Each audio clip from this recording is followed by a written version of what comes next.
That Proud might be is the yours. What I really want to start out today is our first principle. We believe in infinite spirit, and we believe God is infinite spirit.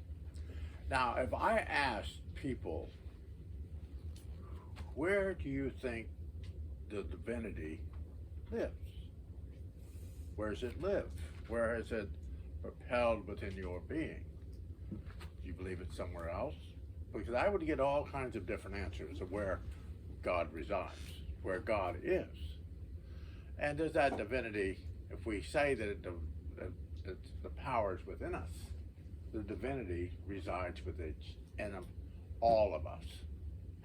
So we have to realize that when we say the principles that we recite every Sunday, what does it mean to you? It's not really what it means to me. It's how you perceive it. You might be a little Catholic, a little Presbyterian, maybe you got a little Spiritualist in you, maybe you got a little other religions in your vibration, but out of all of that, it makes you up. It's who you are. You can't, when I first started coming out to Casadega, I said, oh, if you're a Catholic, got to give that up. Boy, if you're this, you got to give that up. Well, you can't give it up because it's part of you. You were raised in that religion. You were brought up in that part of what you believed and what your family believed. So you have an understanding of where divinity is. I was just raised that divinity is within me, within my being, that I produce divinity. It's who I am. So we have to realize that where do you place it? When we do healing, when we bring healing towards people, Spirit is only using us as a conduit to propel the energy. We can do a little dance in the back, wave our hands, do whatever we need to do, but Spirit is still working through us, through our being, to bring forth the energy. We just have to believe that we have that energy, that we have that energy for Spirit to use, that we are connected. It's the divinity we're looking for, and I want you guys to practice this week. When you get home, take 15 minutes. That's all you need, 15 minutes, and just sit quiet. You don't even have to meditate, just sit. Don't move your hands, don't move your feet, just sit still. Still the body. Just sit still and do nothing for at least 15 minutes. And do that for about a week. Do that about a week. Every day, sit for 15 minutes. And then, after a week, then sit and gather your thoughts. Quiet your mind. Do that for a week. You'll come to realize that you have a lot of thoughts, a lot of things running around up here. So, quiet your thoughts. Once that week is done, then start focusing on the intention of what you personally want to receive in your life. You got to quiet all this first to be able to listen. When I was teaching channeling classes the other night, I told people you have to go in to get out. You got to go talk to yourself. Can't go up and go out. You got to go inward to get out, to be able to speak to yourself. And it takes time. It takes work. When I teach channeling, it's not a one class thing. It's a journey. Same thing with mediumship. Same thing with healing. It's a journey in how we perceive that. It's not a one-time situation. Not like you read a book and all of a sudden you're psychic. I have arrived. But during your life, you should be the best person that you possibly can be for you. If you're the best weirdo that you can be, then you be that. But be the best at that. Be the best at that. And take one vibration, one intention, and be good at that. The rest will come. On mediumship, it's clairsentient, clairvoyance, clairaudient, all the clairs. But you're not going to get all of them at once. You're going to work at it. You're going to work at that. What are you good at? The rest will follow. But what are you good at? Allow yourself to move in that direction. Because if you don't, then you scatter the vibration. And with Spiritualist, we do a lot of things to communicate with spirit. We have seance rooms, we have cabinets, we've got little toys that we have. But we have all these things that we use to connect to spirit. So if you go into a seance room, someone's got a trumpet, they've got a table, they've got a phone that somebody might talk through, they've got some other boxes over here, and they got some other stuff over here. They got all this stuff cluttered in their seance room. Spirit gets bewildered. Because now you got too much. There's too much stuff going on. If you're going to do table tipping, do table tipping. If you're going to do trumpet, do trumpet. If you're going to do voice boxes, do voice boxes. You're going to do mediumship, do mediumship. If you're going to do healing, and then allow the mediumship to arrive. But do what you feel works for you the best. What works for your being. That is the key. To make yourself healthy, to make yourself connected to who you are, we have to realize that we have the divinity within us. It's how much we perceive the divinity is how we can use it. How we can use it. Every lifetime, every incarnation, everything that has ever been is within the cells of your body today. All you're doing in this lifetime is awakening that cell knowledge. That's all you're doing. You're getting information to awaken knowledge that you already knew. You just kind of locked it off somewhere, but you have the knowledge. You can become a beautiful healer, but that healing knowledge has already always been there. It isn't something you just all of a sudden you learn. You were drawn towards it. Like a moth to a flame. You're drawn towards that vibration. Because there was a remembrance that you used to do that. I did that before. I remember that. So we have to awaken the cell knowledge within our being. We have to awaken that. And that's by asking questions, spirit questions. Talk to them. Don't allow them to just kind of bring whatever they want. They have a sense of humor. Don't let them bring whatever they want. Speak to them. Ask them. I have Lucerne that I deal with in trance. But he said the other day, he goes, is there anything I've missed, anything I should be doing, anything I should be putting in motion at this moment? Could you please show me? Then you just watch. Watch what shows up in your life. We're looking for repetition. We're looking for encouragement. We're looking for love. We're looking for people to help us. We're to be encouraged. That's what we're all looking for. Mm-hmm. When we're doing our work, we want to be encouraged with it. If you were doing mediumship work and people were just staring at you going, what the heck is going on here? Then you'd get disillusioned. Then you're all disillusioned with the vibration. When I do readings, I don't tell you bad stuff in your life. I just tell you how to fix the bad stuff.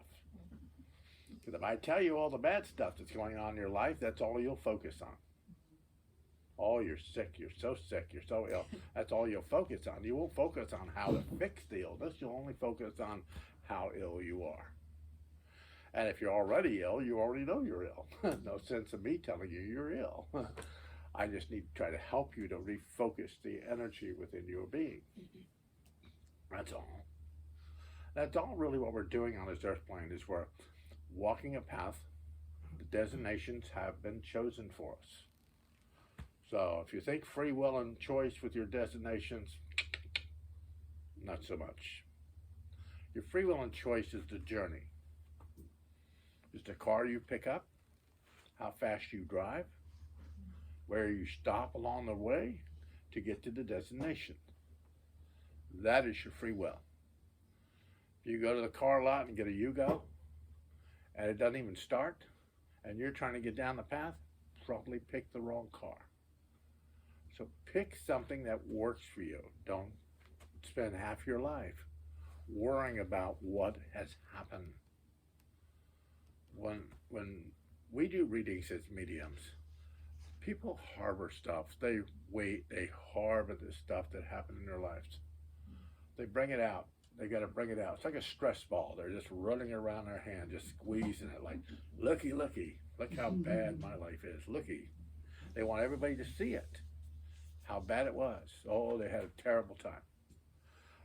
If they don't put it away, maybe that was that part of the journey that you got the broken down car, but now you've changed cars. You don't have that broken down piece of machinery that you had before. You've got a better piece of machinery that you can move quicker. So we have to allow these things in our lives to go. You constantly focus on being ill, you're going to be ill. Constant focus on being sick and ill, and I don't have any money, relationships, I keep attracting the wrong people. My mothers used to say, you don't want to marry for money, but it doesn't hurt to court where it is. Go where it is. Go over here where there's nobody with money. Go somewhere where there is. The question here is when you're looking for career, choices, vibrations, things in your life, look higher. Don't look down here, look higher. Your spirit wants you there. They want you at a higher consciousness within your life. They do. I've spent most of my life working with spirit. I'm still working with them because sometimes they get a little thick. I got to kind of work with them. But I don't think they're thick. I think they're just trying to tell me and I'm just not listening. I just play like, no, not doing it. But you don't have to do everything spirit tells you to do.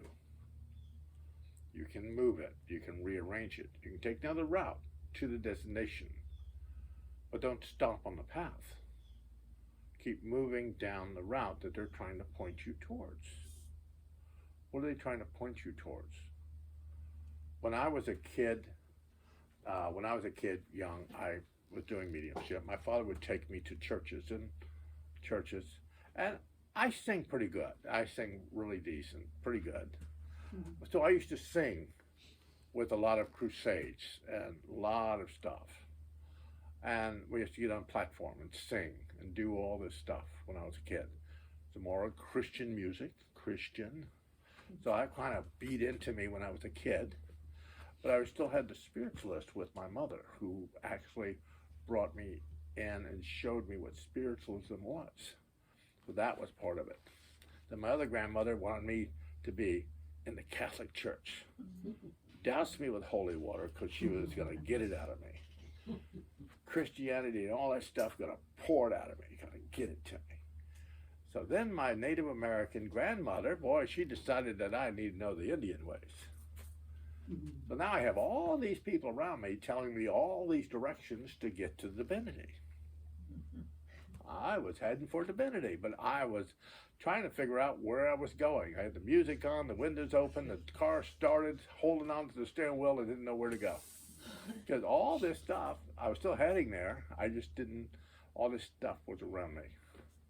And a lot of us in our lives, we have that stuff. We're born, we're in a family with all this religion. Then we get married, our spouse has another religion, so now we get pulled into that religion. Then the kids don't like our church, so now they want to go to a different church, so we've got to change. Now we've got to go with the kids. So all these things happen in our lives, through our lives, to focus us on what we truly believe. Not what I believe. You could be in this church today, Spiritualist church, be here, great, awesome. Some of you might be a little bit of Pentecostal. Could be speaking in tongues, I don't know. Could be all kinds of stuff going on here. But you're still sitting in the Spiritualist church. So you still have that energy coming towards you. So you're mixing it all together to make you who you are. Make you who you are. When you're a healer, when you're working in healing, you could be a spiritual healer. Got a little bit of Reiki going on, maybe a little bit of prana, Maybe a little kind of metaphysical healing science going on. Got all this other stuff going on around you that you've learned, that you've put in motion. So out of all that, you're going to make yourself your own personal healer. You're not going to give it all away. You're not going to give your quit doing Reiki, quit doing this, quit doing that, quit doing that. You can't do that. You're going to take all of it and make you who you are. You used to have people in the back of the church at Casadega, boy, they were Reiki healers, Reiki masters. They didn't think the powers that be would know that they were doing Reiki. You know how we all knew they were doing Reiki? Because they were drawing all the symbols to the roof of their mouth.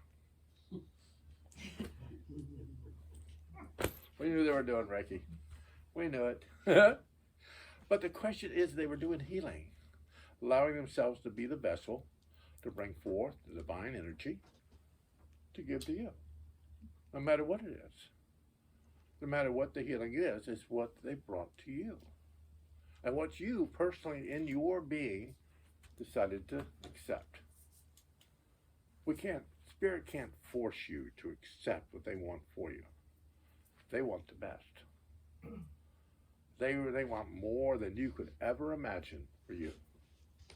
But we have to be able to accept that. We have to be able to move there. We've got to get rid of that little stress ball, like, oh, my parents did this to me. Oh, my kids don't love me. Oh, my dog bit me. Oh, please. Oh. I call them oh wells. Oh well, you know, oh well. Call them dwellers at the well. Oh well. All this happened, oh well. We allow ourselves to get past it, to move in a direction. No matter what that direction is, ask your guides, is there something I need to see, something I need to do? Please show me. Watch where they're leading you. They'll try to position you in front of it. It's your choice to take the journey. They can't force you, but they will try to show you what's best for you. Move along that path. Move there. When I was younger and I was really sick one time, and out of spirit, you guys, we see things that we can never forget. We can never let that go. It's there. But when I was really sick, I heard my guide say, get quiet, go in meditation, we're going to take you somewhere. And I ended up in a jungle, and there's this teak hut, this really shiny teak hut.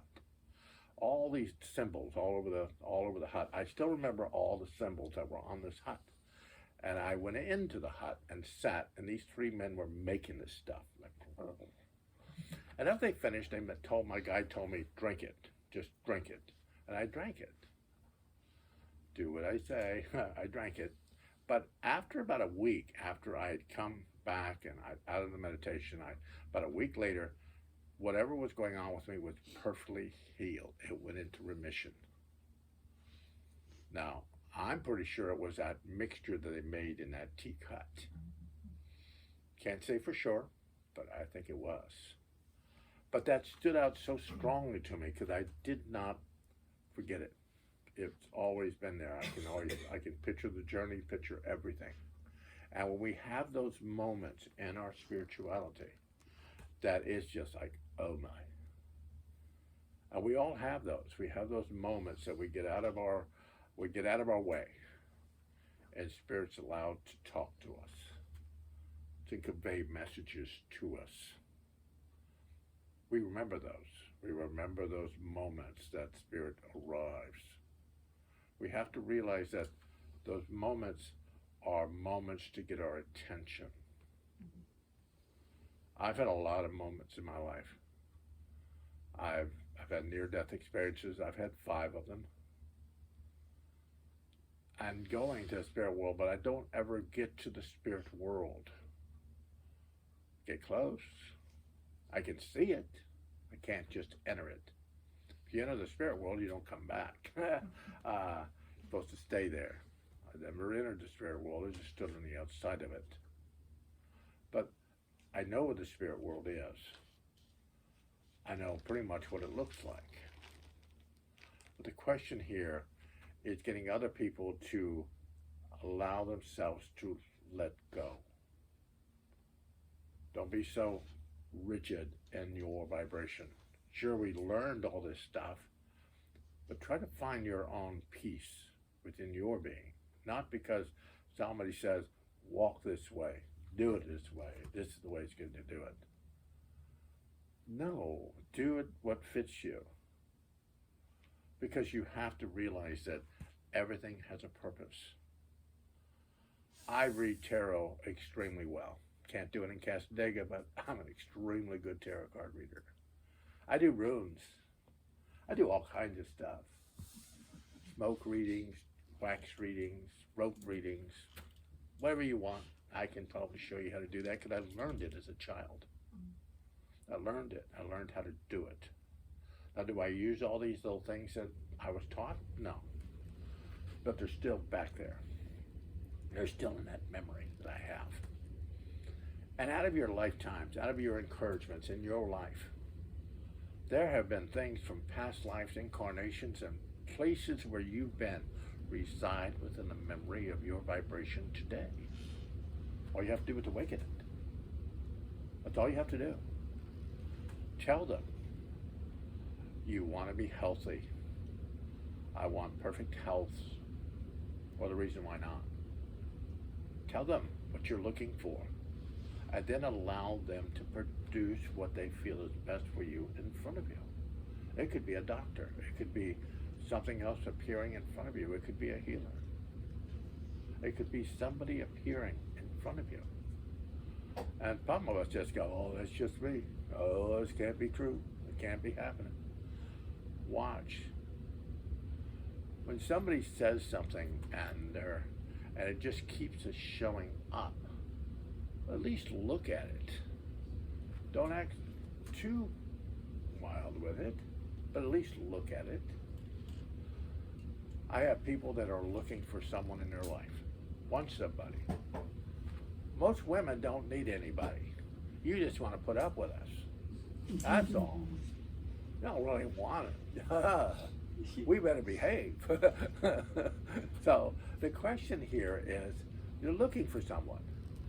And when people say, oh, I want somebody, I need somebody, then they leave my office, they see the name Robert, then they see Robert again, then they see Robert again, and Robert keeps showing up.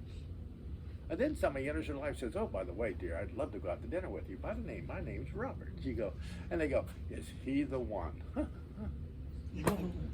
It's the question is it keeps showing up. In our lives, Spirit will show up for us. We just have to pay attention to show up for Spirit. That's all. We just have to pay attention. And that's how it works. We need to meditate. We need to work. We need to work at our connection. That's all. We have to produce some kind of work. If we believe Spirit's just going to show up, probably not. They want you to put some kind of work into it to make that connection to them. Or you'll go your whole life, have all these guides, all these people following you, and having that connection to you, and you will never really realize it unless you give them some kind of effort. Speak to them. So speak to your guides. Speak to people in the spirit world. That's all. And we have to then, because I notice when people do the healing, and they do the vibrational healing, the healing is going to come and go wherever it is needed. It is not going to just go to one person or one situation or one vibration. It's going to go wherever it is needed. So when you're sending out healing, you're not sending out like, oh, it's going to go over there. It's going to go right there. You're just sending it out everywhere. In this room, out in the parking lot, out in the other building, wherever it is needed, that energy will leave your being and travel there. Travel there. So healing stipulations are not to put out stipulations, but to put out love. Connection to the divine within you. And let that take over and produce what you need in your life. That's all. Because we have to realize that we are more powerful, more spiritual than we can ever think we can be. Sure, we have things in our lives. We have people that we just want to hang a sign around their neck, put them out next to the street, and hope to God somebody drives by and picks them up. But most of the time, we have things in our lives that we can correct, we can move, we can rearrange, we can reset. The journey is always go left, go right, go straight. But we have to make that decision. Guides will stand on one of the aisles, one of the vibrations, and go, come here, right here. You gotta come here, come here. But they can't force us, so we have free will and choice. We might run through some kind of haunted forest for a while, because that's the choice we made. Oh, I need to help somebody. Oh my God, I need to help them. Whew. So, some people have run out of medication and they've been out of medication for a while. You're not going to bring them back to balance.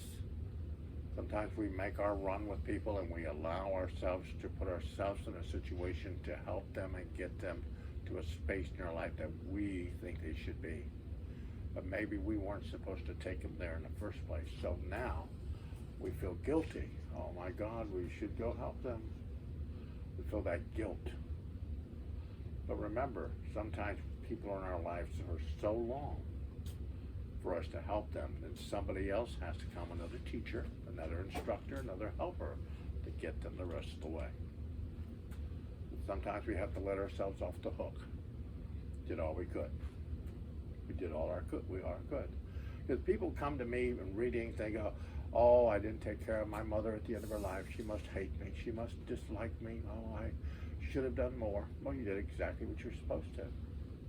You were placed in that predicament. You did exactly what you were supposed to. If it would have been something differently, then Spirit would have moved it. Would have moved heaven and earth for you. But they moved exactly how it was supposed to work out. Let yourself off the hook. Don't beat yourself up your whole life and get to the spirit world and go, oh my God, it was that easy. Oh, Jesus, it was just... And you beat yourself up your whole life. Holding on to something for 20, 30, 40 years. And it really didn't mean anything.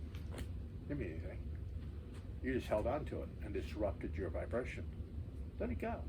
Do that today. Just say, you know, guys, if it's not here for my highest and best, I don't want it. And if people start packing their stuff in your house, God bless them, open the door. I don't know. The question is we have to remember that we have to allow people to be who they are. They might be the best weirdo that lives down the street, but they're going to be their own little special person. They don't have to come to your yard. They're going to be over there. Bless their little hearts. Bless them. That's why you send out energy. Comes back to you tenfold. So send out the energy. Send out blessings to people. Because my mother used to say, keep smiling and make people wonder what you're up to. Just smile at them, especially the ones that don't like you that much. Just smile at them. They'll make them wonder what you're up to next. So don't feel guilty with the situations in your life. Well, I felt years ago my father got killed. We were in front of a big store, and my father never saw spirit. He was down on the right, Southern Baptist. Down. But he looked at me, he goes, you see that, don't you? I said, yeah, she's over there. My stepmother was over there. My stepmother said my father would never marry again, never have another wife. She was going to see to that. And you could see her standing there just staring at him as we were walking to the store. And my father was getting married the next day. So the question was, I knew something was going to happen because she was there and she was following us. So that happened. Then my father got killed the day of his wedding. He got killed. So the question is I knew that she had something to do with it. I knew it. Because during the whole accident, the whole thing happened, everything was what happened, the whole vibration. But the only thing that was cut off my father's hand, the only thing that was cut off was his ring finger. It was completely severed. So you couldn't put a ring on it. So I know that things happen, whether it was with spirit or my father had such a connection to this whole situation that he brought it.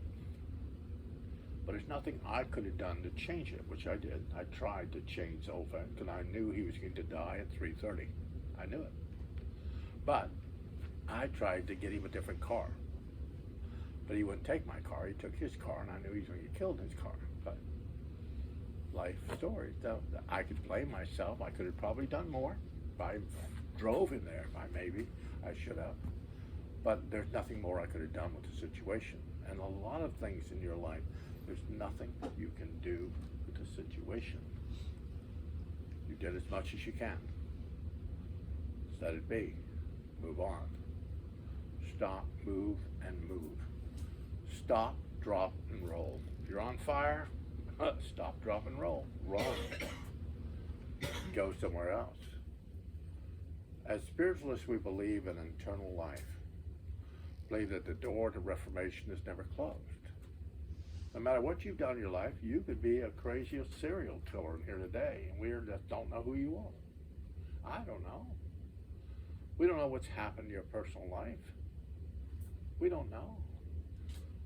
We had a lady in class the other day in my mediumship class, and she was talking about dead bodies.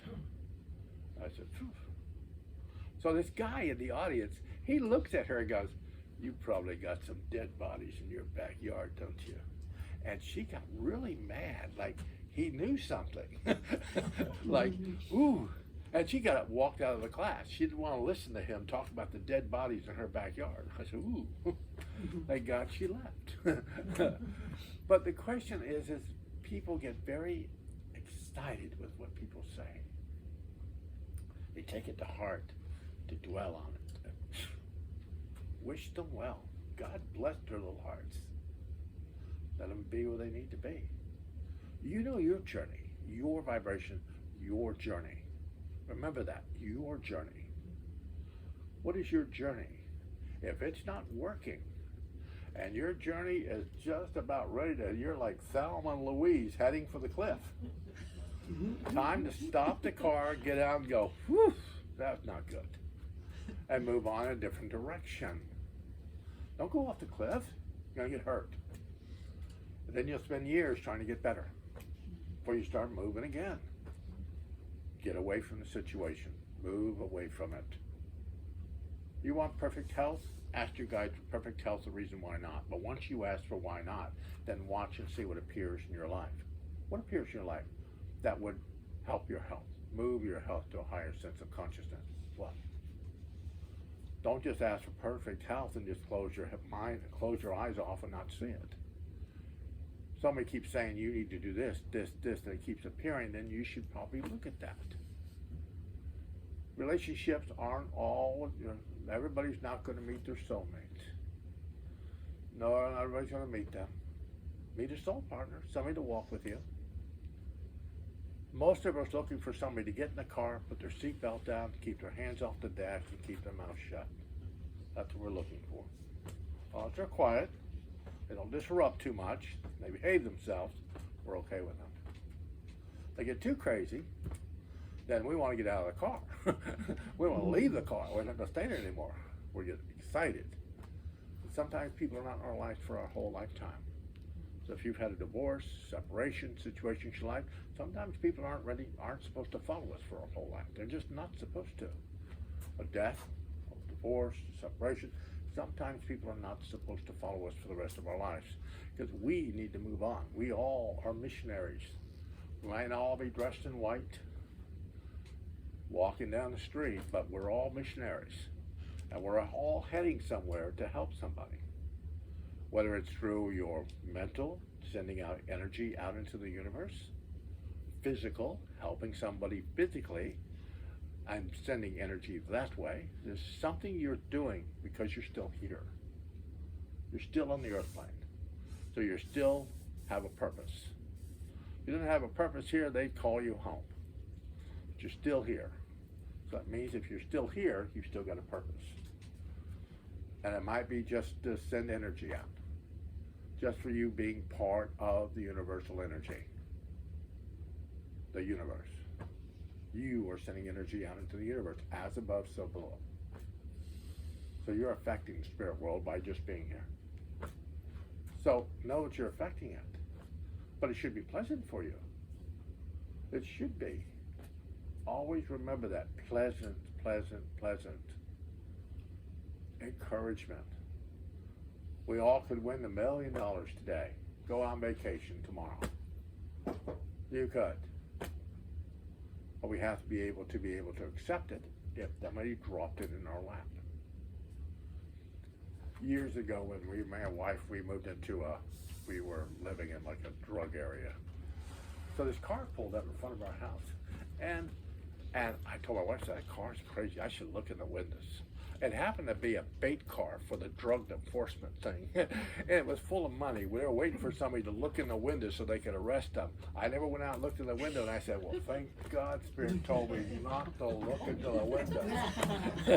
So sometimes when you listen, Spirit keeps you out of trouble. Like keep you saying, don't go there. Don't you dare go there. So if we listen, we get quiet so we can hear them talking to us, keeps us out of trouble. So just remember, you're loved, you are encouraged, and you are loved, and you're blessed. And I want to thank you.